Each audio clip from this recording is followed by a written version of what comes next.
Now, the other 3 planes that have boarded were McClelland, Frost, and Wilkins, all of the 701st. According to what one of the guys that was on McClelland's plane, a fellow named Barron, he said they got near the target and they got hit by flak.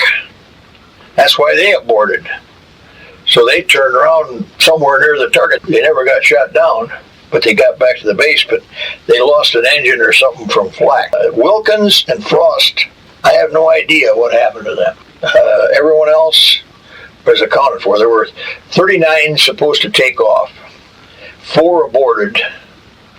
So that meant that 35 planes actually dropped their bombs. Of those 35 planes, 25 were shot down in Germany. 2 were shot down in France, or crashed in France, and with no casualties. 1 crashed in Belgium with 1 casualty. In Krivik, the only one from the 702nd to get back, lost 1 man in his crash. And there were 2 planes that made it back to England and made emergency landings at Manston. One of them was Dewey, the other was Jackson Mercer. And the 4 planes that landed at Tibenham were Donald H. Smith of the 701st, Paul Swafford of the 701st, Isom of the 703rd, and Hubelauer. Now, at what point did you put your parachute on? You couldn't wear it in the front turret, so I had it sitting on some place near where you got out of the turret. When I got out, it wasn't there. And Bean had it in his hand. He had his on already, and he snapped it on me when I got out of that turret.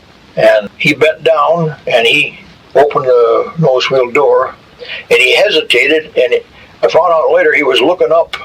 He could see the feet of the pilot and everything. He was looking up there. And I thought he didn't want to jump, or something, so I kind of gave him a little boost, but he gave me a heck about that later. He says I was looking up to see what they were doing.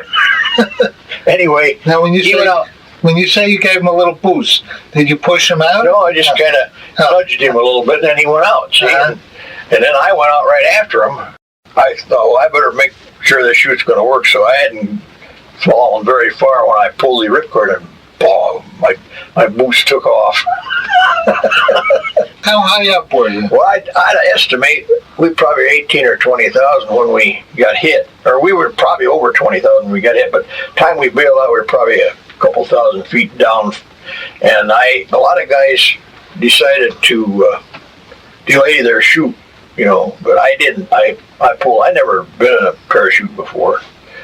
We had instructions, but it wasn't much. All they told you, a chest pack is like jumping off a 12-foot wall, so you know you're going to hit pretty hard.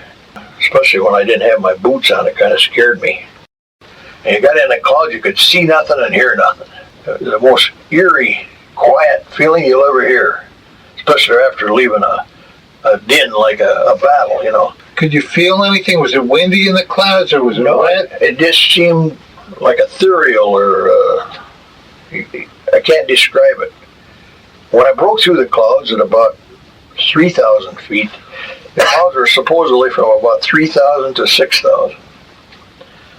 When I broke through the clouds at about 3,000 feet, I could see everything on the ground. It was a panoramic view, beautiful, beautiful scene.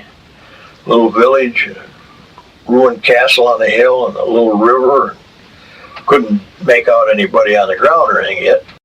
It was a kind of a quiet feeling, and then about that time I heard a plane coming, and I looked up, and here came a fighter plane right about my level, right towards me, coming up the valley. And I thought, oh boy, I wonder if it's a German. And when he saw me, he banked around, probably banked around me about the length of a football field away, and I could see it was a P-51 with a yellow nose.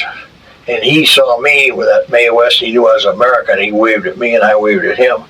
And then he went on, and his prop wash hit me. And I swung as high as the Eiffel Tower both ways. Boy, that was spooky.